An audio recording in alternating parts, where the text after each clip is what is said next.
Hey hi friends. So last எபிசோடில் பார்த்தீங்கன்னா நம்ம ராஜா இருக்கார்ல, அவர்கிட்ட போயிட்டு ஹீரோ கேட்டுட்டு இருப்பான். அப்பா, இத்தனை வருஷமாக உங்கள் பதவியை தக்க வச்சுக்கிறதுக்காக அந்த கிம் சொல்கிறது எல்லாத்தையுமே கேட்டு நம்மக்கிட்ட இருந்த எல்லாருமே நீங்கள் இழந்துட்டீங்க. இதுக்கப்புறமா நம்ம அப்படி இருக்க வேணாம். ஏன்னா அந்த கிம்மை நீங்கள் ராஜாவாக இருந்தால் மட்டும் தானே இதெல்லாமே பண்ணுவான். ஸோ நம்ம வந்து வேற ஒருத்தங்களா ராஜாவாக மாற்றிடலாம் அப்படின்னு சொல்லி ஜேவுக்கு அந்த பொறுப்பை கொடுக்க சொல்கிறான். நம்ம ராஜாவும் என்ன முடிவெடுக்கிறதுன்னு தெரியாமல் இருந்திருப்பாரு. ஸோ இதுக்கப்புறம் நடக்க போகிறத நம்ம இந்த எபிசோடில் பார்க்கலாம். ஸ்டார்டிங் சீனில் அடுத்து நமக்கு ஒரு ஃப்ளாஷ்பேக்கை காட்டுறாங்க. நம்ம ஹீரோயினுக்கு இதுக்கு முன்னாடி ஜென்மத்தில் ஆன்டி மாதிரியும் இப்போ அவங்களுக்கு பணிப்பெண்ணாகவும் ஒரு லேடி இருக்காங்கல்ல, அந்த பணிப்பெண் கிட்ட நம்ம ராஜா வந்து பேசிட்டு இருந்திருக்காரு. எப்படி ஹீரோவோட மனைவி மறுபடியும் இங்கே வந்தா, நான் அவளை உன்னை பார்த்துக்கு தானே சொன்னேன் அப்படின்னு சொல்லி கேட்கும்போது, இல்லை ராஜா, நீங்கள் சொன்ன மாதிரியே தான் நான் 5 வருஷத்துக்கு முன்னாடி அவங்க விஷம் குடிச்சு இறந்து போன மாதிரி ஒரு செட்டப் பண்ணிட்டேன். ஆற்றுல மூஞ்சி செதஞ்சு போன ஒருத்தங்களோட டெட் பாடியை போட்டு அதில் நான் அப்போ ஹீரோயினோட ரிங்கையும் மாட்டி விட்டுருந்தேன். அது மூலமாக ஹீரோயின் இறந்து போன மாதிரி ஒரு நாடகத்தை ஏற்பாடு பண்ணிட்டு நான் இவ்வளோ நாளாக அவளை நல்லபடியாக தான் பார்த்துக்கிட்டு இருந்தேன். ஆனால் அந்த டைமில் ஒரு சின்ன ஆக்சிடென்ட் நடந்துருச்சு. அவள் எனக்கே தெரியாமல் நிஜமாவே தற்கொலை பண்ணிக்கிறதுக்கு தண்ணியில் குதிச்சிட்டா. அதுலேருந்து அவளை காப்பாற்றுறதுக்கு அப்புறமேட்டு அவளுக்கு பழசு எல்லாமே மறந்து போச்சு ராஜா. அதனால தான் இத்தனை வருஷம் கழிச்சு எந்த விவரமும் தெரியாமல் மறுபடியும் இங்கேயே வந்து மாட்டிக்கிட்டா. உங்கள் பையனும் பழையபடியாக அவங்கள லவ் பண்ண ஆரம்பிச்சிட்டாங்க அப்படின்ற மாதிரி இந்த ஹீரோயினோட ஆன்டி. ஸோ நம்ம வந்து இவங்களை ஆன்டி அப்படின்னு சொல்லி கூப்பிட்டுக்கலாம். பட் நம்ம ஹீரோயினுக்கு வந்து இவங்க பணிப்பெண்ணாக தான் வேலை பார்த்துருக்காங்க. ஸோ இப்போ மறுபடியும் அரசர் அதே தான் சொல்கிறாரு, நீ அவளை வந்து மறுபடியும் இங்கேருந்து கூப்பிட்டு போயிரு. அவள் இறந்து போன மாதிரி மறுபடியும் நம்ம ஒரு நாடகம் ஆடிடலாம். என்ன, என் பையன் இதுக்கு முன்னாடி கஷ்டப்பட்ட மாதிரி மறுபடியும் கஷ்டப்பட வாய்ப்பு இருக்குது. பட் அதுக்கப்புறம் அவன் சரியாயிருவான். நீ தயவு செஞ்சு அவளை இங்கேருந்து கூப்பிட்டு போயிரு. என் பையன் அந்த கிமோட பொண்ணையே கல்யாணம் பண்ணிக்கிட்டோம். இதுக்கப்புறம் அந்த கிம் எதிர்த்து எங்களால் ஒன்றுமே பண்ண முடியாது அப்படின்னு சொல்லிட்டு இருக்கும்போது அவளும் சரி ஓகே ராஜா, நான் பார்த்துக்கிறேன் அப்படின்னு மாதிரி சொல்லிட்டு இருக்கா. கட் பண்ண அடுத்த நாள் காலையில் இவ நம்ம ஹீரோயினோட வளர்ப்பு அம்மா அப்பா கிட்ட போயிட்டு, வாங்க நம்ம உடனே இந்த ஊரை விட்டு காலி பண்ணிட்டு போகணும் அப்படின்னு சொல்லும்போது, அட என்னம்மா லூஸ் மாதிரி பேசிட்டு இருக்க, நம்ம பொண்ணை தான் ராஜா இப்போ லவ் பண்ணிட்டு இருக்காருல, ஸோ 2 பேரும் கூடிய சீக்கிரம் கண்டிப்பாக கல்யாணம் பண்ணிப்பாங்க. அதுக்கப்புறம் என்ன, நம்ம இங்கே ஜாலியாக இருக்கலாம் அப்படின்னு சொல்லும்போது, இதுக்கு முன்னாடி ராஜாவோட மனைவி இறந்து போனாங்கல்ல, அது வேற யாரும் இல்லை, நம்ம இவ்வளோ நாளாக வளர்த்துட்டு இருந்தோம்ல அவ தான் அப்படின்னு சொல்லும்போது இவங்களுக்கு ஷாக் ஆயிடுச்சு அதை கேட்டு. அப்படின்னா இதுக்கு முன்னாடி ஹீரோவுடைய மனைவி இறந்து போயிட்டு தான் சொன்னாங்கல்ல, அது நம்ம இவ்வளோ நாளாக வளர்த்த அந்த பொண்ணா அப்படின்னு சொல்லிட்டு இவங்க 2 பேரும் முழிச்சு பார்த்துட்டு இருக்காங்க. ஏன்னா இவங்களுக்கு இந்த உண்மை இப்போ தானே தெரிய வருது. கட் பண்ணால் அடுத்த சீனில் நம்ம ஹீரோயின்ட்ட பார்த்தீங்கன்னா ராஜா பேசிகிட்டு இருக்காரு. நீ வேற ஒரு இடத்துக்கு போக போகிற, உன்னை தேடி ஒரு பணிப்பெண் வருவாங்க, நீ அவங்க கூட போயிரு அப்படின்னு சொல்லும்போது அவளும் சரி ஓகே அரசே அப்படின்ற மாதிரி சொல்கிறா. அவளுக்கு இப்போ வரைக்கும் புரியல, பட் ராஜா சொல்கிறாரு நம்ம அதை கேட்கணும் அப்படின்ற மாதிரி அக்செப்ட் பண்ணிட்டு போயிடுறா. ஸோ இதுக்கு அப்புறமேட்டு தான் நம்ம ராஜா என்ன பண்ணியிருக்காரு, கிம் கிட்ட போயிட்டு ஹீரோயின் வந்து அப்போவே செத்து இருக்கணும், இப்போ கூட ஒன்றும் பிரச்சனை இல்லை, நான் மறுபடியும் அவளை கொல்ல சொல்லி ஆர்டர் கொடுத்துட்றேன் அப்படின்ற மாதிரி பேசியிருப்பாரு. அதாவது நம்ம ராஜா வந்து மறுபடியும் ஹீரோயினை சாகடிக்க போகிறதுலாம் கிடையாது. அவள் இறந்து போன மாதிரி ஒரு நாடகம் ஆடிட்டு அவள் உயிரை வந்து காப்பாற்ற தான் நினைக்கிறாரு. பட் இவங்கிட்ட வந்து பேசும்போது நான் அவளை வந்து மறுபடியும் கொல்றதுக்காக ஆளுங்களெல்லாம் அனுப்பியிருக்கேன் அப்படின்ற மாதிரி போய் சொல்லிடுறாரு. ஸோ இப்போ இதெல்லாம் காட்டி முடிச்சதுக்கப்புறம் ப்ரெசென்ட்டில் மறுபடியும் நம்ம ஹீரோயினை தான் காட்டுறாங்க. அவள் பார்த்தீங்கன்னா இப்போ நடந்து போயிட்டு இருக்கும்போது ஒரு பழைய வேலைக்காரமாக இருப்பாங்க. அதாவது இவ இதுக்கு முன்னாடி ஜென்மத்தில் இந்த இடத்துல இருந்திருப்பாள்ல, ஸோ அப்போ வேலை பார்த்தா ஒரு வேலைக்காரமா அவங்க பார்த்தீங்கன்னா வணக்கம் யுவராணி அப்படின்னு சொல்லிட்டு நம்ம ஹீரோயினோட முன் ஜென்மத்தில் இருந்து அந்த பேரை சொல்லும் போது அவளுக்கு லைட்டாக மூஞ்சே மாறிடுது. ஸோ அதுக்கப்புறம் நம்ம ஹீரோயினோட அசிஸ்டன்ட் சொல்கிறாங்க, இது அவங்க இல்லை அப்படின்னு சொல்லிட்டு. அப்போ ஒன்று ஐயோ மன்னிச்சிருங்க யுவராணி, நான் வந்து தெரியாமல் சொல்லிட்டேன் அந்த பேரை வச்சு. ஆனால் அவங்களும் பார்க்கறதுக்கு அப்படியே உங்களை மாதிரியே தான் இருந்தாங்க. உங்கள் 2 பேருக்கும் இருக்கக்கூடிய ஒரு டிஃப்ரென்ஸ்னா அவங்களுக்கு மூக்கில் ஒரு சின்ன மச்சம் இருக்கும், அது உங்களுக்கு இல்லை அப்படின்னு சொல்லிட்டு இருக்கும்போது நம்ம ஹீரோயின் அதை கேட்டு டக்குன்னு ஒரு விஷயத்தை பற்றி யோசிக்க ஆரம்பிக்கிறா. என்னன்னா நம்ம ஹீரோயினோட மூஞ்சிலையும் ஒரு மச்சம் இருக்குது, பட் இருந்தாலும் பார்த்தீங்கன்னா அதை மேக்கப் போட்டு மறைச்சு வச்சிருப்பா. என்ன சொல்கிறாங்க, இதுக்கு முன்னாடி இருந்த அந்த ராணியோட மூக்கிலையும் இதே மாதிரி மச்சம் இருக்குன்னு சொல்கிறாங்க, எனக்கும் அது இருக்குது அப்படின்னு சொல்லி அதை பற்றியே யோசிச்சுக்கிட்டு வீட்டுக்குள்ளே போகும்போது டக்குன்னு அவளுடைய ட்ரெஸ்ல இருந்து பார்த்தீங்கன்னா ஒரு ரோஜா இதழ் வந்து கீழே விழும். அதை வந்து அங்கே இருக்க அந்த பணிப்பெண் தான் பிடிப்பா. இதை பார்த்து ஹீரோயினும், ஏன்டி இந்த இதழ் கீழே விழுந்தா என்ன ஆக போகுது, இதெல்லாம் போய் பிடிச்சிட்டு இருக்க அப்படின்னு சொல்லும்போது, அட உங்களுக்கு இந்த விஷயமே தெரியாதா, இப்போ ஒரு இதழ் கீழே விழும்போது அதை ஒருத்தங்க பிடிக்கிறாங்கன்னா அவங்களுடைய ஃபர்ஸ்ட் லவ் ஒன்று சேரும் அப்படின்னு சொல்லுவாங்க அப்படின்னு சொல்லும்போது இப்போதான் நம்ம ஹீரோயினுக்கு ஒரு விஷயமே ஞாபகம் வருது. ஸ்டார்டிங்கில் நம்ம ஹீரோ இதை பற்றி தான் கேட்டிருப்பான், மரத்துலேருந்து ஒரு பூ கீழே விழும்போது அதை பிடிச்சா என்ன நடக்கும் அப்படின்னு சொல்லிட்டு. அது மட்டும் அவளுக்கு ஞாபகம் வரல. இவ இதுக்கு முன்னாடி ஜென்மத்தில் இந்த இடத்துல ஹீரோ கூட சேர்ந்து நிறைய டைம்லாம் ஸ்பெண்ட் பண்ணியிருப்பாள்ல, அது எல்லாமே ஞாபகம் வருது. அப்படியே நினச்சி பார்த்துக்கிட்டே இருக்கா, கண்ணெல்லாம் கலங்குது. அப்படின்னா இதுக்கு முன்னாடி இருந்த ஹீரோவோட மனைவி நான் தான் இப்போ மறுபடியும் இங்கே வந்திருக்கேன் போல அப்படின்னு சொல்லிட்டு எல்லாமே இவளுக்கு தெரிய வந்துருச்சு. அப்போ டக்குன்னு பார்த்தீங்கன்னா அந்த இடத்துக்கு இவளுடைய ஆன்ட்டி வராங்க. அவளை பார்த்தோன்னே இவ பாட்டுக்கு கோவத்தில் கத்த ஆரம்பிக்கிறா. எதுக்காக இதுக்கு முன்னாடி என்ன இங்கிருந்து கூட்டு போனேன்னு சொல்லி திட்டிகிட்டே இருக்கும்போது அவங்களுக்கும் புரிஞ்சிச்சு, ஐயோ இவளுக்கு எல்லாமே ஞாபகம் வந்துருச்சு போலையே அப்படின்னு சொல்லிட்டு. ஸோ இப்போ அப்படியே பார்த்தீங்கன்னா இந்த இடத்துல நமக்கு அந்த ஃப்ளாஷ்பேக்லாம் கண்டினியூவாக காட்டுறாங்க. நம்ம ஹீரோயின் பார்த்தீங்கன்னா ஹீரோவோட அம்மாவுக்கு ஒரு நாள் காஃபி கொடுத்துருப்பாங்க. அந்த காஃபியில் தான் ஆக்சுவலாக நம்ம கிம் வந்து விஷம் கலந்துருப்பான். அதை குடிச்சதுக்கப்புறம் அவங்களும் ரத்தம் வந்து எடுத்து செத்து போயிருப்பாங்க. அதுக்கப்புறம் என்ன, இவ தான் அந்த காஃபியை கொடுத்தா அப்படின்னு சொல்லிட்டு இவ மேலே பொய்யா ஒரு பழியை போட்டு இவளுக்கு மரண தண்டனை கொடுக்கணும் அப்படின்னு சொல்லிட்டு இங்கேருந்து ஃபஸ்ட்டு ஊரை விட்டு மட்டும் ஒதுக்கி வச்சிருப்பாங்க. அப்போ நம்ம ஹீரோயினும் அவளாவே இந்த நாட்டை விட்டு போகலாம் அப்படின்னு சொல்லி பார்க்கும்போது ஹீரோவும் ஃபாலோ பண்ணிட்டு பின்னாடியே வருவானா. அப்போ உடனே திட்டி விட்டுறா இவ, நீங்கள் பாருங்க நான் இப்போ ஒரு தேச துரோகி, என்ன நீங்கள் ஃபாலோ பண்ணிட்டு வந்தீங்க அப்படின்னா உங்களாலையும் ஒரு ராஜாவாக இருக்க முடியாது, மக்கள் எல்லாரும் உங்களை சேர்ந்து பயங்கரமாக திட்டுவாங்க, நமக்குள்ளே எல்லாமே முடிஞ்சு போச்சு, நீங்கள் என்ன மறந்துடுங்க அப்படின்னு சொல்லிட்டு அவள் போகும்போது ஹீரோ கண் கலங்கிக்கிட்டே கத்துறான், நான் அவ்வளோ சீக்கிரம் உன்னை மறக்க மாட்டேன், நீ எங்க இருந்தாலும் உன்னை தேடி நான் வருவேன்னு சொல்லிட்டு இவன் பயங்கரமா கதறிட்டு இருக்கான். ஹீரோயினுக்கும் ரொம்ப கஷ்டமா தான் இருக்கு. இருந்தாலும் என்ன பண்றது, நம்ம கூட இவன் வந்தானா இவனையும் ஊரை விட்டு ஒதுக்கி வச்சிருவாங்க அப்படின்னு சொல்லி கஷ்டம் எல்லாத்தையுமே மனசுக்குள்ளேயே வச்சுக்கிட்டு அவள் அழுதுகிட்டே அங்கிருந்து போயிருப்பா. ஸோ அதுக்கப்புறமேட்டு தான் நம்ம ஹீரோயினுக்கு அப்போ பணிப்பெண்ணா இருந்தாங்கல்ல அந்த ஆன்ட்டி, அவங்க கிட்ட வந்து ஒரு லெட்டர் எழுதி கொடுத்துருப்பாரு. அதாவது நீ இறந்து போன மாதிரி நடிக்கணும் அப்படின்னு சொல்லி தான் அந்த லெட்டரில் எழுதியிருப்பாரு. ஸோ அந்த பிளானை பற்றி இவகிட்டையும் சொல்லிட்டாரு இந்த ஆன்ட்டி கிட்டையும். அவளும் போய் அந்த லெட்டர் கொடுத்து அந்த பிளான் எல்லாத்தையுமே சொல்லும்போது இவளால் அதை அக்செப்ட் பண்ணிக்கவே முடியல. அந்த ஆன்ட்டியும் வர சொல்கிறாங்க, நீங்கள் இப்போ இங்கேருந்து போய் தான் ஆகணும், அரசரே சொல்லிட்டாரு, வேற ஒருத்தரோட டெட் பாடியை வச்சு நீங்கள் இறந்து போன மாதிரி நான் ஒரு செட்டப் பண்ணிடுறேன் அப்படின்னு சொல்லிட்டு இருக்கும்போது எனக்கு ஒரு விஷயம் புரியவே இல்லை. நான் எதுக்காக ஓடணும், நான் என்ன தப்பு பண்ணேன், நீங்கள் தப்பு பண்ணல தான் ராணி, பட் இருந்தாலும் இப்போ உங்களுக்கு இதை விட்டால் வேறு வழி இல்லை, நம்ம போய் தான் ஆகணும் அப்படின்னு சொல்லிட்டு அவள் பேசியிருப்பா. ஹீரோயினுக்கு பல குழப்பம், நம்ம செய்யாத தப்புக்கு இங்கேருந்து ஓடவும் கூடாது, அதே சமயம் நடிக்கவும் கூடாது, ஏன்னா நான் உண்மையாக செத்து போகாத வரைக்கும் என்னுடைய ஹஸ்பண்ட் என்னை கடைசி வரைக்கும் தேடிட்டே தான் இருப்பான் அப்படின்னு சொல்லி ஹீரோவை பற்றி இவளுக்கு நல்லா தெரிஞ்சிருக்கு. அதனால நம்ம உண்மையாகவே செத்து போயிடலாம், அவர் வந்து என்னை தேடக்கூடாது, இதுக்கப்புறம் அவர் வாழ்க்கையை அவர் நல்லா வாழட்டும் அப்படின்னு சொல்லிட்டு இவ அப்போ தான் பார்த்தீங்கன்னா தண்ணியில் விழுந்திருப்பா. அப்போல்லாம் விஷயம் குடிச்சிருக்க மாட்டா, தண்ணியில் மட்டும் தான் விழுந்திருப்பா. ஸோ அதுக்கப்புறம் நடந்ததெல்லாம் நம்ம பார்த்துருப்போம். இவ ஒரு மேல் லோகத்துக்கு போயிருப்பா, அங்கே அவளுக்கு மறு ஜென்மம் கிடைச்சிருக்கும். இந்த ஆண்டியும் வந்துட்டு இல்லாத பொல்லாத கதெல்லாம் அடிச்சு விட்டுருப்பா. நீ வேற ஒரு கிராமத்தை சேர்ந்தவ, இந்த கிராமத்துக்குலாம் போகக்கூடாது, ஏன்னா அந்த இடத்துல தான் உன் அம்மா அப்பாவை வந்து கொலை பண்ணிட்டாங்க அப்படி இப்படின்னு சொல்லிட்டு பயங்கரமான கதெல்லாம் அடிச்சு விட்டுருப்பா.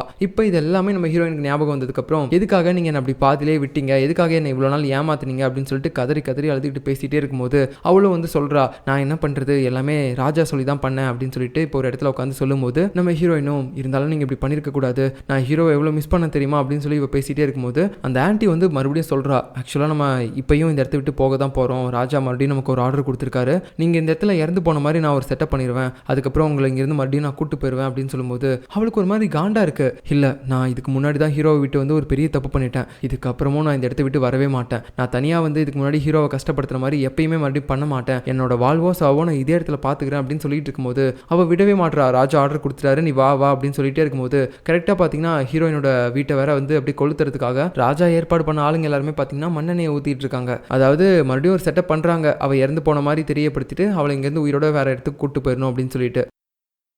இந்த பக்கம் ஹீரோயின் வேறு வரவே மாட்றா, கதறிக்கிட்டே இருக்கா அந்த ஆன்ட்டி கிட்ட, நான் வரமாட்டேன்னு சொல்லிகிட்டே இருக்கும்போது ஒரு கட்டத்துக்கு மேலே பார்த்தீங்கன்னா ஹீரோயினோட வளர்ப்பு அம்மா அப்பா இருக்காங்கல்ல, அவங்களுக்கே மனசு கேட்க மாட்டேங்குது, நம்ம இவளுடைய சொந்த பேரண்ட்ஸாக இல்லைனாலும் இவளுடைய ஃபீலிங்ஸுக்கு நம்ம மதிப்பு கொடுத்தே ஆகணும் அப்படின்னு சொல்லிட்டு உடனே அந்த ஆன்ட்டியை பிடிச்சிக்கிறாங்க ரெண்டு பேரும். ஏய், நீ இங்கேருந்து போடி, நீ விருப்பப்பட்டவனோட சந்தோஷமாக வாழ்வோ சாவோ, நீ அவன் கூட எல்லாத்தையுமே பார்த்துக்கோ அப்படின்னு சொல்லும்போது அவளுக்கு ரொம்ப சந்தோஷமாக இருக்கும். அப்படியே பார்த்தீங்கன்னா அங்கேருந்து ஓடி போயிடுவா. அப்படி அவள் போகும்போது அவள் தங்கியிருந்த அந்த வீட்டை எரிக்கிறதுக்காக செட்டப் பண்ணுறதுக்கு ராஜாவோட ஆட்கள்லாம் இருந்திருப்பாங்கல்ல, அதில் ஒருத்தன் கையில் தீப்பந்தத்தை வச்சிருப்பான் எல்லாத்தையுமே கொளுத்துறதுக்கு. ஹீரோயின் அதை பார்த்துட்டு தண்ணி எடுத்து மூஞ்சில் ஊற்றி விட்டுறா, அதையும் அணைச்சிடுறா, எவனையும் நான் இந்த வீட்டை எரிக்க விட மாட்டேன், ஹீரோ கூட சேர்ந்து இருந்த மெமரிஸ் நிறைய எனக்கு இந்த இடத்துல இருக்குது அப்படின்னு சொல்லிட்டு இருக்கா. இப்போ அப்படியே அடுத்து இவ ராஜாவை பார்க்கறதுக்காக போகிறா. அந்த இடத்துல அவரும் வந்து சொல்கிறாரு, ஏமா நான் உன்னை இங்கேருந்து போக தானே சொன்னேன், எதுக்காக இப்போ நீ என்ன பார்த்து பேசுறதுக்காக வந்திருக்க அப்படின்னு சொல்லும்போது, ராஜா நீங்கள் வந்து என் உயிரை காப்பாற்றணும் அப்படின்றதுக்காக இப்படிலாம் பண்ணுறீங்க நல்லா தெரியுது, ஆனால் இப்போ எனக்கு என் உயிர் கூட பெருசாக தெரியல, நான் கடைசி வரைக்கும் ஹீரோ கூட இருக்கணும், அவனை விட்டு நான் எங்கேயுமே போகக்கூடாது, இதுக்கு முன்னாடி நான் இறந்து போனேன் அப்படின்ற விஷயத்தை கேட்டதுக்கே அவனுடைய இதயமே உடஞ்சிருக்கும், இப்போ அதே மாதிரி மறுபடியும் ஒரு தப்பு பண்ணணும்னு நீங்கள் நினைக்கிறீங்க, கண்டிப்பாக நான் இந்த தடவை அதுக்கெல்லாம் ஒத்துக்க மாட்டேன் ராஜா, ஏன்னா எனக்கு ஹீரோ கூட இருக்கிறது மட்டும் தான் முக்கியம், அவனை விட எனக்கு வேறு எதுவுமே முக்கியம் இல்லை அப்படின்னு சொல்லிட்டு இருக்கும்போது அப்படியே பார்த்தீங்கன்னா ராஜாவுக்கு ஷாக் ஆயிடுது, என்னடா இது நம்ம பையனை இந்த அளவுக்கு இவ்வளோ லவ் பண்ணுறாளே அப்படின்னு சொல்லிட்டு. ஸோ கடைசியாக ஒரு வார்த்தை சொல்கிறா, உங்கள் பையனுக்கு வெளியிலேருந்து எந்த வித ஆபத்தும் வந்துடக்கூடாது அப்படின்னு சொல்லி நீங்கள் நல்லா பொத்தி அவனை பார்த்துக்கிறீங்க, ஒரு ஃபாதராக நீங்கள் பண்ணுற எல்லாமே கரெக்டு தான், ஆனால் இதனால் மனதளவில் அவன் எந்த அளவுக்கு சோர்ந்து போயிருப்பான்னு நீங்கள் நினச்சி பாருங்க, அவனுக்கு எந்த அளவுக்கு ஒரு தாக்கத்தை நீங்கள் இதுக்கு முன்னாடியே கொடுத்துருப்பீங்க, நான் இறந்து போயிட்டேன்னு சொல்லிட்டு இதுக்கு மேலேயே என்னால் இங்கேருந்து ஓட முடியாது, நான் ஹீரோ கூட சேர்ந்து அந்த கிம்மை எதிர்க்கிறதா முடிவு பண்ணிட்டேன் அப்படின்னு சொல்லிட்டு பயங்கர வீரமாக பேசுகிறா. நெக்ஸ்ட் சீனில் நம்ம ஹீரோ பார்த்தீங்கன்னா ஜேவை பார்க்கறதுக்காக போகிறான். அவன் என்னன்னா பயங்கர குடிக்கார மாதிரி உட்காந்து குடிச்சிக்கிட்டே இருக்கிறான். டேய் என்னடா அவனுக்கு ஆச்சு, ஏன்டா இப்படி உட்காந்து குடிச்சிட்டு இருக்க அப்படின்னு சொல்லி கேட்கும்போது, இதுக்கு மேலே என் வாழ்க்கையில் என்ன இருக்குது, நான் ஆசைப்பட்ட ஒருத்தையும் இழந்துட்டேன், இதுக்கு மேலே நான் வாழ்றதே வேஸ்ட்டு அப்படின்னு சொல்லிட்டு அவன் பைத்தியக்காரனாட்ட உட்காந்து குடிச்சிட்டு இருக்கும்போது ஹீரோவும், டே இங்கே பாரு இது எல்லாமே காரணம் அது கிம் தானே, ஸோ அவன் அழிக்கிறதுக்கு என்கிட்ட ஒரு பிளான் இருக்குடா அப்படின்னு சொல்லிட்டு அந்த பிளானை சொல்ல ஆரம்பிக்கிறான். இந்த மாதிரி என் அப்பா தான் அவனுக்கு பயந்து ஒரு லெட்டர் தெரியாமல் எழுதி கொடுத்துட்டாரு, இப்போ அதை வச்சு தான் இத்தனை வருஷமாக என் அப்பாவையும் அவன் பிளாக்மெயில் பண்ணிட்டு இருக்கான், ஸோ நீ மட்டும் ராஜாவாக வந்துட்டேன்னு வச்சுக்கோயேன், அவனால் கண்டிப்பாக அவனை பிளாக்மெயில் பண்ண முடியாது, அதுக்கப்புறம் அந்த கிம்மோடைய ஆட்டம் முழுசாக முடிஞ்சிடும் அப்படின்ற மாதிரி நம்ம ஜே கிட்ட சொல்லும்போது அவன் பார்த்தீங்கன்னா, நீ எதை வச்சு அவன் எனக்கு பிளாக்மெயில் பண்ண மாட்டான் அப்படின்னு சொல்கிற, அன்னைக்கு நம்ம கண்ணு முன்னாடி தானே அவனுடைய கௌரவத்துக்காக அவன் பொண்ணையே கொலை பண்ணுறதுக்காக போனான், ஏன் நான் ராஜாவாயிட்டுனா அப்புறம் என்ன பிளாக்மெயில் பண்ணுறதுக்கு அவனுடைய பொண்ணை ஏதாவது ஒன்று பண்ணிட்டானா, என்னால் கண்டிப்பாக அதெல்லாம் தாங்க முடியாது, எனக்கு இந்த வம்பே வேணாம் அப்படின்னு சொல்லிட்டு இருக்கும்போது டக்குன்னு அந்த குண்டு அசிஸ்டன்ட் இருப்பான்ல ஹீரோவுடையவன், ஸோ அவன் பார்த்தீங்கன்னா வந்து இப்போ பேச ஆரம்பிக்கிறான். நம்ம ஏன் அவனுக்காக இப்படிலாம் பயந்துகிட்டு இருக்கணும், பேசாமல் நம்ம அவனை கொன்னுடலாம்ல அப்படின்னு சொல்லும்போது ஹீரோவும் டேய் அவன் தான் கெட்டது பண்ணுறான் அப்படின்னா நம்மளும் இதுக்காக அவனை மாதிரியே பண்ணணும், அவன் பண்ண தப்பு எல்லாத்தையுமே கரெக்டாக ஆதாரத்தோடு நிரூபித்து அவனுக்கு தண்டனை வாங்கி கொடுக்கறதாண்டா நம்மளுடைய பனிஷ்மெண்ட்டு, அப்படிலாம் நம்ம பண்ணக்கூடாது. அதுவும் இல்லாமல் எப்பயுமே அவனை சுற்றி ஆளுங்க இருப்பாங்க 24 மணி நேரமும் அப்படின்ற மாதிரி ஹீரோ சொல்லிட்டு இருக்கும்போது ஜே இந்த இடத்துல ஏதோ ஒரு விஷயத்த யோசிக்கிற மாதிரி தெரியுது. கட் பண்ணா இப்போ அடுத்த சீனில் நம்ம ஹீரோயின் இருக்கால, அவள் வந்து ஒரு ஆத்தங்கரையோடமா உட்காந்துட்டு இருப்பா. அந்த நேரத்தில் அங்கே இருக்கக்கூடிய போட்லாம் பார்க்கும்போது அப்போதான் அவளுக்கு பழைய மெமரிஸ் எல்லாமே ஞாபகம் வருது. இவன் நம்ம ஹீரோ கூட எப்படிலாம் ஜாலியாக இங்கே போட் ரைட்லாம் போயிருப்பா அப்படின்னு சொல்லிட்டு அதெல்லாம் நினச்சி பார்த்துட்டு அவள் கிட்டத்தட்ட கண்ணு தனியாக கலங்கிருச்சு.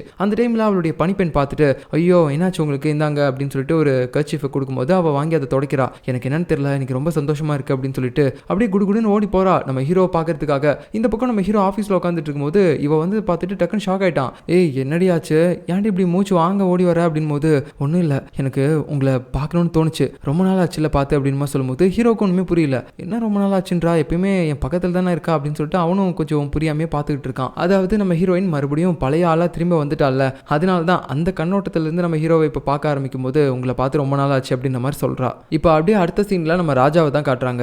அவர்கிட்ட நம்ம ஹீரோயின் லாஸ்ட்டாக இங்கேருந்து போகும்போது என்ன சொல்லியிருப்பானா, இந்த மாதிரி நான் இதுக்கப்புறம் ஹீரோ கூட சேர்ந்து கிம்மை எதிர்க்கலான்னு இருக்கேன், இதனால என் உயிருக்கு எந்தவித பிரச்சனை வந்தாலும் சரி அதை நானே பார்த்துக்கிறேன், ஆனால் அதுக்கு முன்னாடி எனக்கு ஒரே ஒரு ரிக்வஸ்ட் மட்டும் தான் இருக்குது, என்னோட வளர்ப்பு அம்மா அப்பா இங்கே தான் இருக்காங்க, ஒருவேளை கிம் என்னை பிளாக்மெயில் பண்ணுறதுக்காக அவங்கள ஏதாவது ஒன்று பண்ணாலும் பண்ணலாம், நீங்கள் தயவு செஞ்சு அவங்கள மட்டும் கொஞ்சம் சேஃபாக பார்த்துக்கோங்க உங்களுடைய ஆட்கள்லாம் விட்டு அப்படின்னு சொல்லும்போது நம்ம ராஜாவும் சரின்னு சொல்லியிருப்பாரு. இப்போ அந்த விஷயம் எல்லாத்தையுமே அவருடைய ஒரு அசிஸ்டன்ட் கிட்ட சொல்லி ஹீரோயினோட வளர்ப்பு அம்மா அப்பாவை நல்லபடியாக பார்த்துக்கோங்க அப்படின்னு சொல்கிறாரு. ஸோ கொஞ்சம் கொஞ்சம் நம்ம ராஜாவும் இப்போ தான் அந்த கிம்மை எதிர்த்து வேலை பார்க்க ஆரம்பிக்கிறாரு. கட் பண்ணா இப்போ அடுத்த சீனில் நம்ம கிம் இருக்கான்ல, அவனுடைய அசிஸ்டன்ட் வந்துட்டு சொல்ல ஆரம்பிக்கிறான், ஐயா இதுக்கு முன்னாடி நம்ம அந்த ஹீரோயினோட நெய்பர்ஸ் 2 பேரை கூட்டு வந்து அவங்கள ஹீரோயினுக்கு எதிராக சாட்சி சொல்ல வச்சோம்ல, 5 வருஷத்துக்கு முன்னாடி தான் அவள் வீட்டுக்கு வந்தா அப்படின்னு சொல்லிட்டு அந்த டைமில் நம்ம அவங்கள பொய் சொல்லி தான் அந்த சாட்சியை சொல்ல வச்சோம்னு நினச்சோம், ஆனால் உண்மையாகவே ஹீரோயின் 5 வருஷத்துக்கு முன்னாடி தான் அந்த இடத்துக்கு வந்திருக்கா அப்படின்னு சொல்லும்போது இப்போ தான் நம்ம கிம்முக்கு உண்மை புரிய வருது. ஸோ அப்படின்னா 5 வருஷத்துக்கு முன்னாடி ஹீரோயின் சாக கிடையாது போல, அவள் தான் இப்போ உயிரோட வந்திருக்கா அப்படின்னு சொல்லிட்டு இவன் எல்லாமே தெரிஞ்சுக்கிட்டான். ஸோ இப்போ வந்து அவளை நம்ம இங்கேருந்து போக வைக்கணும், அவள் போனால் மட்டும் தானே அவளுடைய இடத்துல நம்மளுடைய பொண்ணு இருக்க முடியும் ராணியா அப்படின்னு சொல்லிட்டு இவன் உடனே பார்த்தீங்கன்னா அவனோட அசிஸ்டன்ட் கிட்ட சொல்கிறான், அவளுடைய வளர்ப்பு அம்மா அப்பா இங்கே இருக்காங்க அப்படின்னு சொல்லிட்டு, அதாவது அவங்கள வச்சு பிளாக்மெயில் பண்ணலாம் அப்படின்னு சொல்லி நினைக்கிறான். ஹீரோயின் கிஸ் பண்ண மாதிரியே தான் இவன் காய் நகர்த்துறான். அதை கேட்டு இந்த அசிஸ்டன்ட்டும் இல்லை ஐயா இப்போ நம்மளால அது முடியாது, ஏன்னா ராஜா அவருடைய ஆட்கள் எல்லாருமே பலத்தை பாதுகாப்போடு அங்கே நிற்கிறாங்க அப்படின்னு சொல்லும்போது அப்படின்னா ராஜாவும் எனக்கு எதிராக செயல்பட ஆரம்பிச்சிட்டான் போல அப்படின்னு சொல்லி கிமும் எல்லாத்தையுமே கண்டுபிடிக்க ஆரம்பிக்கிறான். இப்போ அடுத்த சீனில் நம்ம ஹீரோவும் ஹீரோயின் தூங்கிட்டு இருப்பாங்க. அப்போ பார்த்தீங்கன்னா ஹீரோயின் தூங்காமல் அவனுடைய மூஞ்சியே பார்த்துட்டு இருக்கா. ஹீரோவுக்கு தூக்கமே வர மாட்டேங்குது. ஏய் நீ ஏன் என்னோட ஃபேஸ் இப்படி பார்த்துட்டே இருக்க, எனக்கு சுத்தமாக தூக்கமே வரல அப்படின்னு சொல்லும்போது நான் உங்களை என்ன பண்ணுறேன், நீங்கள் பாட்டுக்கு தூங்குங்க, நான் ரொம்ப நாள் கழிச்சு இப்போ உங்களை புதுசாக பார்க்க ஆரம்பிக்கிறேன் அப்படின்னு சொல்லும்போது என்னது புதுசாவா, இவ்வளோ நாள் இதே மூஞ்சி தானே பார்த்தா இப்போ என்ன தினசா இருக்குதுன்ற அப்படின்னு சொல்லும்போது அதெல்லாம் ஒன்றும் இல்லை தூங்குங்க, இதுக்கப்புறம் நான் உங்களை விட்டு எப்பயுமே போகவே மாட்டேன், அட்டை மாதிரி உங்களை ஒட்டிக்கிட்டே இருப்பேன் அப்படின்னு சொல்லிட்டு ஹீரோயின் பார்த்தீங்கன்னா ரொம்ப சந்தோஷத்தில் இருக்கா. ஹீரோவுக்கான புரியல இவையா இந்த அளவுக்கு சந்தோஷமா இருக்கா அப்படின்னு சொல்லிட்டு அதுக்கப்புறம் பார்த்தீங்கன்னா 2 பேரும் அப்படியே தூங்கிடுறாங்க. பட் இருந்தாலும் ஹீரோயின் பார்த்தீங்கன்னா அப்படியே கண் கலங்கிக்கிட்டே ஹீரோவை பார்த்துக்கிட்டு இருக்கா. என்னன்னாலும் சரி கண்டிப்பாக நான் இந்த டைம் உங்களை விட்டுட்டு போகவே மாட்டேங்க அப்படின்னு சொல்லிட்டு அழுதுகிட்டே பார்க்குறா. இப்போ அடுத்த சீனில் பார்த்தீங்கன்னா பயங்கரமாக குடிச்சிக்கிட்டே இருந்த நம்ம ஜே இருக்கான்ல, அவன் ரொம்ப நேரமாக குடிச்சு முடிச்சுட்டு இருந்த சரக்கு எல்லாத்தையுமே காலி பண்ணிட்டான். அவனுடைய ஆள்கிட்ட மறுபடியும் சரக்கு வாங்கிட்டு வர சொல்லியிருப்பான் போல, அவனும் போயிருப்பான். அதுக்கப்புறம் கொஞ்ச நேரம் நம்ம வெளியே நடந்துட்டு வரலாம் அப்படின்னு சொல்லிட்டு இவன் வெளியே வரும்போது அங்கே அடிக்கிற அந்த காற்று சூரிய ஒளி இது எல்லாமே பார்க்கும்போது இவனுக்கு நம்ம சியோ கூட இருந்த அந்த மெமரிஸ் தான் ஞாபகம் வருது. ஸோ இதெல்லாம் பார்க்கும்போது நம்ம ஏதாவது ஒன்று பண்ணணும் அப்படின்னு சொல்லிட்டு இவன் கோவத்தோட எங்கேயோ போயிட்டு இருக்கான். அடுத்த சீனில் பார்த்தீங்கன்னா நம்ம ஹீரோவை திடீர்னு வந்து ஹீரோயின் பயம் கொடுத்துறா. என்ன கதை அப்படின்னு சொல்லி பார்த்தா இதுக்கு முன்னாடி அந்த பனிப்பெண் ஒருத்தி வந்து சொல்லியிருப்பாள்ல, நான் இந்த மாதிரி தப்பு பண்ணது எல்லாமே வந்து என்னோட லவரை காப்பாற்றுறதுக்காக தான் அப்படின்னு சொல்லிட்டு அந்த விஷயத்தை வந்து இப்போ நம்ம ஹீரோயின் சொல்கிறா. தயவு செஞ்சு அந்த பனிப்பெண்ணையும் அந்த மந்திரியையும் நம்ம ஒன்று சேர்த்துடலாம் அப்படின்னு சொல்லும்போது நம்ம ஹீரோவும் சரின்னு சொல்லிட்டு அந்த பனிப்பெண்ணையும் அவளுடைய காதலினையும் ஒன்றா விட்டுறாங்க. ஸோ அவங்க 2 பேரும் பார்த்தீங்கன்னா ரொம்ப நாள் கழிச்சு மீட் பண்ணுறதுனால அப்படியே அழுதுகிட்டே கட்டி பிடிச்சிட்டு இருக்காங்க. ஸோ அவங்க 2 பேரோட அந்த லவ்வை பார்க்கும்போது ரொம்ப எமோஷனலாக இருக்குது. அங்கே இருக்க நிறைய பேர் வந்து ரொம்ப சோகமாக பார்த்துக்கிட்டு இருக்காங்க. அதை அதுலேயும் நம்ம ஷிம்லாம் இருக்கான் பார்த்தீங்களா, அவளாம் கண்ணு தண்ணி விட்டுட்டு பார்த்துக்கிறான். இதை அந்த குண்டு அசிஸ்டன்ட் பார்த்துட்டு டே போதும்டா ரொம்ப பண்ணாதீங்கடா அப்படின்னு சொல்லி பார்த்துக்கிட்டு இருக்கான். ஸோ இன்னொரு பக்கம் பார்த்தீங்கன்னா நம்ம ஜே இருக்கான்ல, அவன் வந்து சின்ன குழந்தைங்களாட்டும் காத்தாடி ரெடி பண்ணிட்டு இருக்கான். எதுக்காக இதெல்லாம் பண்ணுறீங்க அப்படின்னு சொல்லி அவனோட அசிஸ்டன்ட் கேட்கும்போது எல்லாம் காரணமாக தான், இன்னைக்கு நைட்டு நீ பார்ப்ப பாரு அப்படின்னு சொல்லும்போது என்ன கர்மம் பண்ண போறீங்களோ பார்க்குறேன் அப்படின்னு சொல்லி அவன் பார்த்துக்கிட்டு இருக்கான். அதுக்கப்புறமேட்டு நம்ம சியோ இருக்கான்ல, அவள் வீட்டில் இருக்கும்போது திடீர்னு பார்த்தீங்கன்னா அவளுடைய அசிஸ்டன்ட்ஸ்லாம் வந்து சொல்கிறாங்க இந்த மாதிரி வெளியில் நிறைய பேப்பர் காத்தாடிலாம் இருக்குது அப்படின்னு சொல்லும்போது இவளை வந்து எட்டி பார்க்குறா. அப்போ அதில் ஒரு பேப்பரில் பார்த்தீங்கன்னா ஒரு விஷயம் எழுதியிருக்கு, உங்கள் அப்பா என்ன பண்ணாலும் சரி கடைசி வரைக்கும் நம்மளை பிரித்து வைக்கவே முடியாது, எனக்கு நீ தான் உனக்கு நான் தான் அப்படின்னு சொல்லிட்டு நம்ம ஜே பார்த்தீங்கன்னா ஒரு லெட்டர் அதில் எழுதி வச்சிருக்கான். கூடவே ஒரு ரிங்கும் கொடுத்துருக்கான். இதை நீ கடைசி வரைக்கும் வச்சிரு, நம்மளுடைய கல்யாண ரிங் இதுதான், நான் வந்து உனக்கு கண்டிப்பாக போட்டு விடுவேன் அப்படின்னு சொல்லிட்டு இருக்கும்போது டக்குன்னு பார்த்தீங்கன்னா கீழே இருந்து கத்திக்கிட்டு இருக்கான். சியோ, நான் உன்னை இப்போ வரைக்கும் காதலிக்கிறேன், எப்பயுமே உன்னை விட்டு போக மாட்டேன் அப்படின்னு சொல்லிட்டு. இதை பார்க்கும்போது சியோக்கும் ரொம்ப எமோஷனலாக இருக்கு. பட் இருந்தாலும் இந்த கிமோடைய ஆட்கள்லாம் இங்கே நிறைய பேர் இருக்காங்கல்ல, அவங்க எல்லாருமே இவனை அட்டாக் பண்ணுறதுக்காக வரும்போது இவனும் அங்கேருந்து ஓடி போயிடுறான். இப்போ நெக்ஸ்ட் சீனில் பார்த்தீங்கன்னா இந்த விஷயத்த நம்ம கிம் கிட்டையும் சொல்கிறாங்க. அவனுக்கும் காண்டாயிருது. அவனுக்கு எவ்வளோ தைரியம் இருந்துச்சுன்னா காவலுக்கு அவ்வளோ ஆளுங்களை போட்டும் வந்து என் பொண்ணுக்கு ஐ லவ் யூன்னு சொல்லிட்டு போயிருக்கான். இதுக்கு மேலே அவன் அந்த இடத்துக்கு வந்தான்னு வச்சுக்கோ, ஏன் கண்டிப்பாக அவன் சாவி ஏன் கையில் தான் அப்படின்னு சொல்லி இவனும் ரொம்ப கோவத்தோட பேசிகிட்டு இருக்கான். இன்னொரு பக்கம் நம்ம ஹீரோவுக்கு இந்த விஷயம் தெரிய வருது. அவனும் பார்த்தீங்கன்னா ஒரு மாதிரி புலம்பிட்டு இருக்கான் நம்ம ஜேவை நினச்சி. அவன் லவ்ல பைத்தியமாகவே ஆயிட்டான் போல்டா, கடைசி வரைக்கும் குடிச்சு இப்போ சாகவே போகிறான் அப்படின்னு சொல்லிட்டு ஹீரோ பார்த்தீங்கன்னா ஒரு மாதிரி பேசிகிட்டு இருக்கும்போது அப்போ அவனுக்கு சடனாக ஒரு விஷயம் ஸ்ட்ரைக் ஆகுது. இன்னைக்கு இவன் காலையில் நம்ம ஜேவை சமாளிக்கிறதுக்காக போய் பேசிகிட்டு இருக்கும்போது நம்ம குண்டு அசிஸ்டன்ட் சொல்லியிருப்பான்ல, பேசாமல் இவ்வளோ கஷ்டப்படுறதுக்கு நம்ம அந்த கிம்மை கொலை பண்ணிடலாமே அப்படின்னு சொல்லிட்டு. அந்த டைமில் பார்த்தீங்கன்னா அந்த ஜேவோட ரியாக்ஷனே மாறி இருக்கும். அதை நம்ம ஹீரோ இப்போ நினச்சி பார்க்குறான். எனக்கு ஏதோ தப்பாக நடக்க போகிற மாதிரி ஃபீல் ஆகுது அப்படின்னு சொல்லி ஹீரோ நினச்சிட்டு இருக்கும்போது சரியாக இந்த பக்கம் பார்த்தீங்கன்னா இந்த கிம்மோடைய வீட்டுக்கு நிறைய பேர் வராங்க. அதில் ஒருத்தன் பிளாக் மாஸ்க் போட்டு கிம்மோடைய ரூமுக்கே வரான். அது வேற யாரும் இல்லை, நம்ம ஜே தான். ஸோ காலையில் அந்த குண்டு அசிஸ்டன்ட் சொன்ன மாதிரியே இப்போ இவன் கிம்மை வந்து கொலை பண்ண போகிறான் போல. நம்ம கிம்மு வந்து பயங்கரமாக சண்டை போடுவான் போல. ரெண்டு பேரும் வாழை எடுத்துக்கிட்டு வெறித்தனமாக சண்டை போட ஆரம்பிக்கிறாங்க. ஒரு கட்டத்துக்கு மேலே பார்த்தீங்கன்னா நம்ம ஜேவோடைய உடம்புல லைட்டாக ஒரு ஸ்க்ராட்ச் ஆயிரும். அதுக்கப்புறம் அவனோட கதையை கிம் முடிக்கிறதுக்காக வாள் அப்படியே மேலே ஓங்குவான். ஆனால் அந்த டைமில் இந்த ஜேவோடைய கண்ணை பார்க்கும்போது யாரோ ஒருத்தங்களோட கண்ணை நினைவுக்கு கொண்டு வருது. ஸோ அதை பார்த்துட்டு அவன் உடனே பார்த்தீங்கன்னா வாழை கீழே இறக்கிடுறான். இந்த கேப்பை யூஸ் பண்ணி ஜே பார்த்தீங்கன்னா அவனுடைய உடம்புல காயத்தை ஏற்படுத்தி கொல்லவே பார்க்குறான். பட் கடைசி நேரத்தில் நம்ம ஹீரோ இப்படியும் அங்கே வந்துட்டான். இந்த ஜே பைத்தியக்காரன் இந்த மாதிரி பண்ணாலும் பண்ணுவான் அப்படின்னு சொல்லி தான் வந்திருப்பான். ஆனால் இவன் நினச்சி கூட பார்க்கல நிஜமாவே இப்படி கொலை பண்ண ட்ரை பண்ணியிருப்பான் அப்படின்ட்டு. ஸோ அதுக்கப்புறம் இந்த சண்டையெல்லாம் விலக்கி எப்படியோ இந்த ஜேவை காப்பாற்றி அங்கேருந்து வெளியே கூப்பிட்டு போயிட்டான். அவனை கூடி வெளியே போனதுக்கப்புறம் நம்ம ஹீரோ அங்கேருந்து வந்துட்டு இருப்பானா. அப்போ உடனே பார்த்தீங்கன்னா அவன்கிட்ட நம்ம கிம் வந்து சொல்கிறாரு, நீங்கள் என்னை கொலை பண்ணிட்டா உங்கள் அப்பாவுக்கு எதிராக நான் வாங்கி வச்சிருக்கேன்ல அந்த லெட்டர்லாம் வெளியே வராது, அது அப்படியே மறைஞ்சிரும் அப்படின்னு மட்டும் நினைக்காதீங்க. நான் அதை இன்னொருத்தர்கிட்டையும் கொடுத்து வச்சிருக்கேன். என்னை கொலை பண்ணிங்கனாலும் அந்த லெட்டர் வெளியே வந்து உங்கள் அப்பாவோட பேர் நாரிரும். அதுக்கப்புறம் உங்கள் குடும்பத்தில் யாருமே ராஜாவாக இருக்க முடியாது பார்த்துக்கோங்க அப்படின்னு சொல்லிட்டு ஒரு மாதிரி மிரட்டிட்டு இருக்கான். அந்த டைமில் பார்த்தீங்கன்னா வெளியே போயிட்டு நம்ம ஹீரோவும் பயங்கரமாக திட்டுறான் அவனை. டேய் ஏன்டா முட்டாள் மாதிரி பண்ணிக்கிட்டு இருக்க, நீ இப்போ இவனை கொலை பண்ணினா மட்டும் நீ சுதந்திரமாக சுற்றிடுவே, என்ன உன்னை தூக்கி ஜெயிலில் தான் போடுவாங்க. பரவாயில்ல, நான் ஜெயிலுக்கே போகிறேன், இவன் ஒருத்தன் தான் என் லவ்வுக்கு தடையாக இருக்கான் அப்படின்னு சொல்லிட்டே இருக்கும்போது, டேய் நீ ஜெயிலுக்கு போகிறதுக்காக அவட சியோவை லவ் பண்ண, இவனை நீ கொலை பண்ணிட்டினா ராஜ குடும்பத்திலேருந்து உன்னை தூக்கிடுவாங்க. அதுவும் இல்லாமல் உன்னால் சியோவை வச்சு நல்லாவும் வாழ முடியாது. அதனால இதுக்கப்புறம் எதை பண்ணுறதா இருந்தாலும் கொஞ்சம் நேர்மையான வழியிலே பண்ணி தொலைலாம், இந்த மாதிரி முட்டாள்தனமாக நீ யோசிக்காத அப்படின்னு சொல்லிட்டு ஹீரோவும் பார்த்தீங்கன்னா புத்திமதி சொல்லிட்டு இருக்கான். அதுக்கப்புறம் இந்த கிம்மு பார்த்தீங்கன்னா குடிச்சிட்டு இருப்பான். அப்போ ஒரு ஃப்ளாஷ்பேக் மாதிரி ஏதோ யோசிச்சு பார்க்க ஆரம்பிக்கிறான். அதாவது இவனுடைய ஒய்ஃப் இதுக்கு முன்னாடி இவன் சண்டை போடும்போது இவனுடைய கன்னத்தில் ஏற்பட்ட அந்த காயத்துக்கு மருந்தெல்லாம் வச்சிருப்பாங்க. ஸோ அந்த ஒய்ஃபை பற்றி இவன் நினச்சி பார்க்குறான். ஒரு வேளை இப்போ நம்ம ஜேவுடைய கண்களை பார்க்கும்போது இவன் ஒய்ஃபோடைய கண்கள் தான் ஞாபகம் வந்திருக்குமோ அப்படின்ற மாதிரி நமக்கு தோணுது. இப்போ அடுத்த சீனில் நம்ம ஹீரோ இருக்கான்ல, அவன் வந்து இந்த மாதிரி ஜே பைத்தியக்காரன் கிம்மை கொலை பண்ணுறதுக்கெல்லாம் போயிட்டான் அப்படின்னு சொல்லி எல்லா விஷயத்தையும் நம்ம ஹீரோயின்ட்ட சொல்லும்போது அவளும் அதை கேட்டு ஷாக் ஆயிட்டா. ஐயோ இவன் என்ன சாகிறதுக்குனே போயிருப்பான் போல, இந்த காதல் மயக்கத்தில் என்ன பண்ணுறதுனே தெரியாமல் அவன் பண்ணிட்டு இருக்கான் அப்படின்னு சொல்லிட்டு ஹீரோயினும் பேசிகிட்டு இருக்கா. அப்போ நம்ம ஹீரோவும் இந்த கிம்மி என்கிட்ட இன்னொரு விஷயமும் சொன்னான். என்னன்னா எங்கள் அப்பாவுக்கு எதிராக அவன் ஒரு லெட்டர் எழுதி வாங்கி வச்சிருக்கான்ல, அந்த லெட்டரை அவன் செத்து போனால் கூட கண்டிப்பாக வெளியே வந்துடும் அப்படின்னு சொல்கிறான். அப்படின்னா வேற யார்கிட்ட அதை கொடுத்து வச்சிருப்பான், ஒருவேளை அந்த மாஸ்க்கு கேலாக இருக்குமோ அப்படின்னு சொல்லி நம்ம ஹீரோ கரெக்டாக கெஸ் பண்ணிடுறான். அந்த மாஸ்க்கு கேல் கிட்ட தான் இப்போ நம்ம ராஜாவை பிளாக்மெயில் பண்ணக்கூடிய அந்த லெட்டர் இருக்குது அப்படின்னு சொல்லிட்டு. இப்போ நெக்ஸ்ட் டே பார்த்தீங்கன்னா நம்ம ஹீரோ ஜேவை வந்து மீட் பண்ண சொல்லியிருப்பான். அதனால நம்ம ஜேவும் ஹீரோ பார்க்கறதுக்காக வரும்போது நடுவில் அவனை யாரோ ஒருத்தங்க பிடிச்சிருக்காங்க. அவங்களுடைய ஃபேஸ் பார்த்தீங்கன்னா மாஸ்க்லாம் வேற போட்டிருக்காங்க. பார்த்தா அது நம்ம ஹீரோயின் தான். ஒரு மாதிரி போட்டு அவனை அடிச்சுக்கிட்டு இருக்கா. எதுக்காக இப்போ என்ன அடிக்கிறீங்க அப்படின்னு சொல்லும்போது, ஏன்டா உனக்கு என்ன பைத்தியமாடா பிடிச்சிக்கிது, ஏன்டா நீ தேவையில்லாமல் போயிட்டு அந்த ஆள்கிட்ட சண்டை போட்டுட்டு இருந்தா, அவன் சும்மாவே 4 பேரை போட்டு கொலை பண்ணிட்டு இருப்பான், நீ சாகிறதுக்காகவே அவனை தேடி போனியா என்ன, நீ செத்து போயிட்டினா அப்புறம் உன் லவருக்கு யார்டா பதில் சொல்லுவா, கொஞ்சமாவது மண்டையில் ஏதாவது ஒன்று இருக்கா, நீ போயிட்டினா உன்னையவே நினச்சி ஏங்கிட்டு இருக்க, அவ எப்படிடா வாழ்வா, இதுக்கு மேலேயாவது எதை பண்ணுறதா இருந்தாலும் கொஞ்சம் யோசிச்சு பண்ணு அப்படின்னு சொல்லி அறிவுரை சொல்லிட்டு இருக்கும்போது நம்ம ஹீரோவும் வந்துடுறான். ஸோ அதுக்கப்புறம் பார்த்தீங்கன்னா இப்போ இவங்க எல்லாருமே சேர்ந்து ஒரு மீட்டிங் மாதிரி போட்டு பேசிட்டு இருக்காங்க. அதில் இப்போ அவங்களுடைய பிளானே பார்த்தீங்கன்னா அந்த மாஸ்க் கேள் எங்கே இருக்கா அவளை நம்ம கண்டுபிடிக்கணும் அப்படின்னு சொல்லி தான். அப்படி பேசிகிட்டே இருக்கும்போது சடனாக நம்ம ஹீரோவுக்கு ஒரு விஷயம் ஞாபகம் வருது. என்னன்னா அன்னைக்கு நம்ம கிம்மோட சேர்ந்து 4-5 பிளாக் ஹெட்ஸ் மாதிரி இந்த பிளாக் ட்ரெஸ் போட்டுலாம் சில ஆளுங்க வந்திருப்பானுங்கல்ல இந்த ஃபைட் பண்ணுறதுக்காக. ஸோ அவனுங்க எல்லாருமே ஒரு குறிப்பிட்ட கேங் ஆட்கள் அப்படின்றது நம்ம ஹீரோவுக்கு நல்லா தெரிஞ்சிருக்கு. அதனால தான் அவங்க எல்லாருமே கூட்டிகிட்டு கிம் வந்திருக்கான். மேபி அது அவனுடைய கேங் ஆட்களாக கூட இருந்திருக்கலாம். பட் இதே மாதிரி தான் அந்த மாஸ்க்கு கேளும் பிளாக் கலர் ட்ரெஸ் போட்டுருந்துருப்பா. அது மட்டும் இல்லாமல் ஸ்டார்டிங்கில் நம்ம ஹீரோ கிட்ட ஏதோ பேசணும் அப்படின்னு சொல்லி அந்த சியோ அவனை தனியாக கூப்பிட்டு அவனை கொலை பண்ணுறதுக்காகவும் சில பிளாக் ஹேட்ஸ் ஆளுங்களை ஏற்பாடு பண்ணியிருப்பான்ல, அவனுங்களும் அதே மாதிரி தான் அந்த பிளாக் கலர் ட்ரெஸ் போட்டிருப்பானுங்க. இது எல்லாத்தையுமே நம்ம ஹீரோ கனெக்ட் பண்ணி எனக்கு தெரிஞ்சு இந்த பிளாக் கலர் ட்ரெஸ் போட்டிருக்க எல்லாருமே ஒரே கேங்கு தான், அவனுங்க எல்லாருமே அந்த கிம்மோடைய கேங்கு. பட் ஆனால் ஸ்டார்டிங்கில் எப்படி சியோ அந்த ஆட்களை என்ன கொலை பண்ணுறதுக்காக ஏற்பாடு பண்ணா அப்படின்னா அந்த கேங் ஆட்களை சியோவுக்கும் தெரிஞ்சிருக்குல்ல. ஸோ அந்த கேங் ஆட்கள்லாம் எங்கே இருக்காங்க அப்படின்றத நம்ம சிஓ மூலமாக கண்டுபிடிச்சிட்டோம்னா அதுக்கப்புறம் அந்த மாஸ்க் கேலையும் அந்த கேங்லேருந்து நம்ம கண்டுபிடிச்சிடலாம். அந்த லெட்டரையும் அவகிட்ட இருந்து அழிச்சிடலாம். அதுக்கப்புறம் என்ன, என் அப்பா இதுக்கப்புறம் கிம்முக்கு பயப்படணும்னு சொல்லி அவசியமே கிடையாது அப்படின்னு சொல்லிட்டு இருக்கும்போது, ஆனால் இப்போ நம்ம சிஓ கிட்ட பேசுறதுக்கு வாய்ப்பே இல்லையே. ஏன்னா அந்த கிம்முடைய ஆட்கள் எல்லாருமே சிஓட வீட்டை சுற்றி இருக்காங்க அப்படின்னு சொல்லும்போது நம்ம ஹீரோயினும் நான் இருக்கேன்ல, நான் போய் அவகிட்ட பேசுகிறேன் அப்படின்னு சொல்லி பேசுகிறா. இவன் என்ன பேச போறா அப்படின்னு சொல்லி எல்லாருமே ஒரு மாதிரி பார்க்குறாங்க. ஸோ இதுக்கப்புறம் நடக்க போகிறத நம்ம அடுத்த எபிசோடில் பார்க்கலாம். பாய்.